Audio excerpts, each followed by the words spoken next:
In this video, we're gonna learn where to start with InDesign Accessibility. We're gonna have a conversation about threading and beyond with Colleen Gratzer. Welcome to the Accessibility Guy channel. My name is Sean Jordison, and let's jump into the ring. All right, so we've jumped around quite a bit. I'm actually gonna ask you a question, and I'm just gonna be quiet.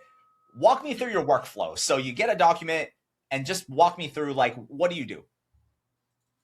Yeah, so most of the time, I do some design from the scratch and create the accessible document at the same time, but most of the time I'm doing remediation and InDesign, and I'm coming in here and I'm, like I mentioned earlier, looking at the paragraphs first. I'm looking at how many are all this, like, how many overrides do we have here, and how much Okay. work is this going to be to fix that. I'm looking at, where something that looks to be like, this is one heading, right? Gear up, access 101, or I'm assuming it is, a fail maker, beware of him from the start. Like, these are different groups of content. So something like this, I'd be like, okay, well, I'd have to assess what's involved with that. Okay, I might want to make them into one frame. I might thread frames, maybe set a heading for these, so I kind of analyze, like, looking at that. I would also look at, is there a table of contents? And most of the time it's not done using the built-in feature. So it's done manually, and I might have to redo that. And sometimes that is a pain. Gotcha. Because it's like, oh, I got it. And it doesn't have any paragraph styles either. So I have to create the table of contents, under type and under layout, and then table of content styles. But I also then have to go and create the styles for it as well. And then Okay. I'm usually, I usually, like, when I'm done doing everything, I always compare it to, like, the original file I was given to make sure everything still looks the same and everything. But yeah, Gotcha. going in and looking at styles, looking to see if anything needs to be threaded, where I might need to create articles for the articles panel for, like, that's very helpful for, like, chapters, using different articles for different And chapters. where would it make sense to thread? I'm unfamiliar with what that Mhm. means. Like, what exactly is that, and why or when would you do it? So yeah, so you could say, okay, I'm going to thread just this section here, the news, right? So we have the news in a that looks like that is like its own header, right? The news, and then you could thread to the text frames underneath of it that have the headline and the subhead for that particular article, right? And the same with exclusive, and then failmaker, and then beware of him from the start, and then main event 2026 title 2 up for grabs. So those could all Interesting. be their own single threads, right? And then in doing that, they're kind of grouped, but Okay. so that would be a situation where you could do that. Another situation would be like, okay, editor's note is its own section, right? So we would come in here, and that would be a heading, right? That's its own section, the start of a section. So you'd put a hard return in there, and then you would select that There's so many grid box lines. to thread it, and then select the next text frame that you want to thread to. And so what does that do from the accessibility perspective? Like, it is it like reading order, or I still feel unsure of, like, why would you do that? Yeah, so if you have running text from page to page, you would thread that text. Okay. So let me see if there's an example in here. So let me remove this heading and this rule and this logo, and let's Yeah. just pretend that page 4 runs to page 5 here. Okay. So right now, if I go and I select all in this text frame, you only see that it's only selecting the text in those two columns. But, like, if we thread add hard returns at the end of each text frame above it for those section headings, and then we thread to that, and then we select all, Okay. and now you can see that that's all together. Well, we want to now connect page 4 with page 5. So we thread from the bottom right to that Okay. text frame on page 5. So now we have everything is one group, like it's one thread. Gotcha. It's one thread. Okay. Mm-hmm. All right, so let's say we've applied all of our styles, our character styles, we've threaded necessarily. Um, what else should I know before like exporting, or and then specifically, what do I do to export this document now? Oh, well, there's a whole ton of stuff. Okay. Is it There's a a big whole ton question? of My stuff. apologies. I have like a I have like a 7-page checklist. Okay. All right. So let's say that we did everything we could in here. Could you walk me through what we do to export this file? I feel like I often have people asking me, there's specific settings we need to do on the export. And I just Mhm. feel like I need to ask someone who knows, like, let's say it's ready. How do we get it exported with all of the hard work that we did? Yeah. So yeah, because a lot of designers get this wrong, and then they're like, so I'll show you. I'll show you the wrong way to do it first, so you can Okay. see what I'm talking about. So file and then export, and then you can do interactive or print. I usually just stick to interactive, and Okay. then save. And this is the wrong way to do it? This is yeah. So this is going to be the wrong way. Let me call it wrong in the Okay. PDF name. So if you do not have, if you don't have a tagged PDF, you don't have an accessible PDF. So Got it. this is the wrong way. I'm going to uncheck Okay. create tagged PDF. When you come in and run the Acrobat accessibility checker, so you go to accessibility and then accessibility check, and then start checking, you're going to see Oh, all yeah. these different errors over here.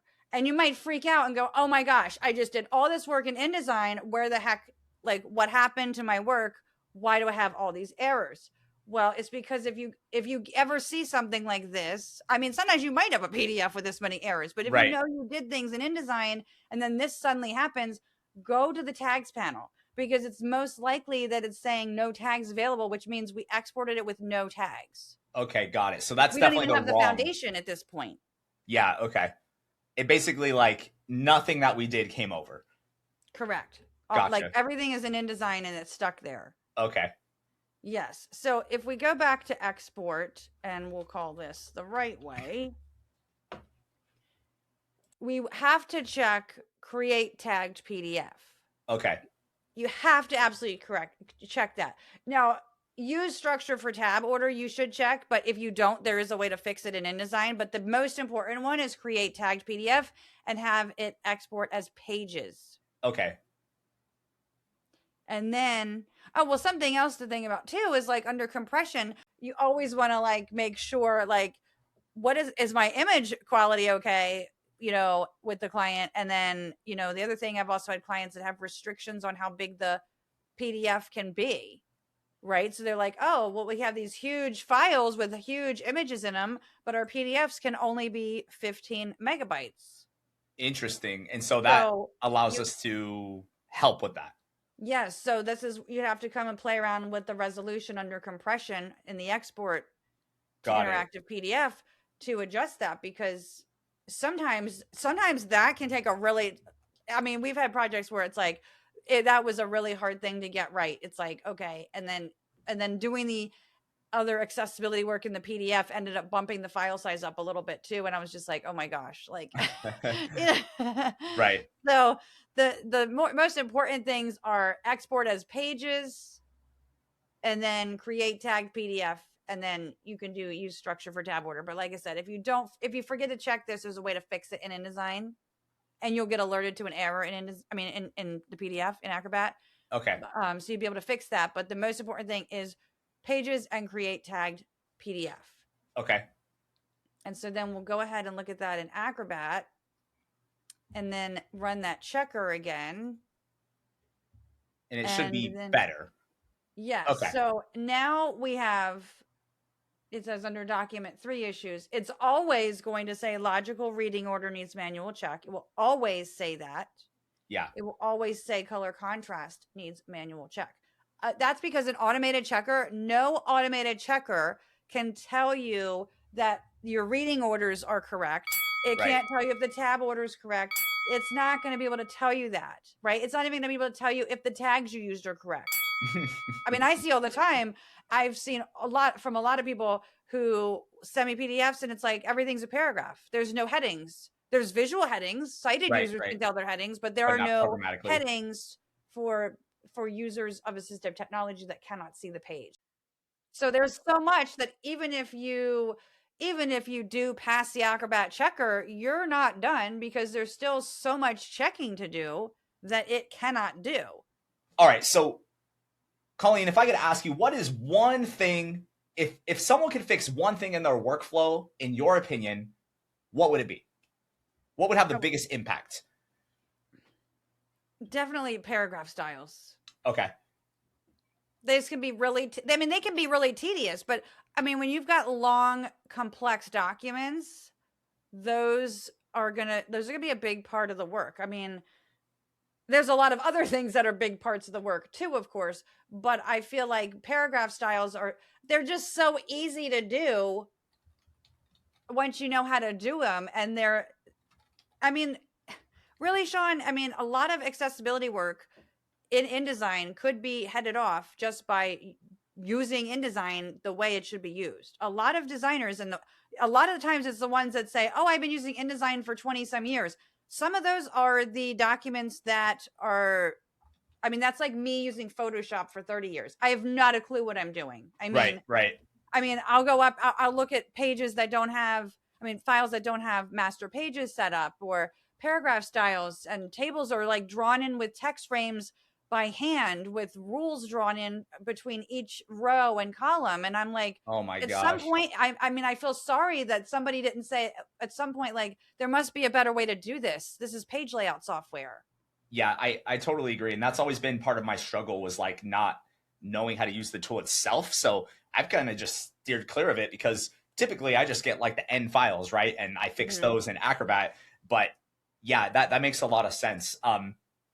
Do you? Well, I hate working in Word and PowerPoint. So I understand, and those I feel personally really strong in. Right. And so I can get into the depth like this on those tools. But when someone has like a problem in InDesign, for me, it's really challenging, because I just don't. I lack the terminology, right? Even to do that. So another question for you is like, if we got to, if the InDesign gods were listening to us, what's a recommendation you would make for the software? Like how could the software be improved in your opinion, in just like not a too crazy amount of words, but like what's a feature that you would love to have in here that would really improve making documents accessible? I'm just curious. That's a good question. Okay, so definitely having some way to review alt text like en masse, en masse in within InDesign, or some kind of like a preview for it or something. I don't know how it would look, but another thing would be being able to scope tables in InDesign, because you have to do that. You have to do that in the PDF usually. And so you can't set header scopes? Is that? You can set the header row, but you can't set row headers natively in InDesign, the ones that go across like left to right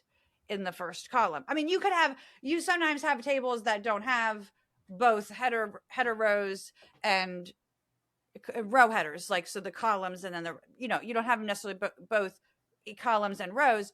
You might have just one or the other, but you're not able to set the row headers natively in InDesign. Like Made to Tag is a plugin that can do that, but I mean, you can't do it natively in InDesign. So those would definitely be, nice features to have. Yeah, for sure. Okay. All right. That concludes today's video with Colleen Gratzer. If you want to find out more information about how I can help you get accessible, if you want to check out the full-length podcast, or if you want to find out more information about Colleen, check out the links below this video. And as always, I can be your champion for inclusion. Thank you so much for joining me today, and I'll see you over in the next video.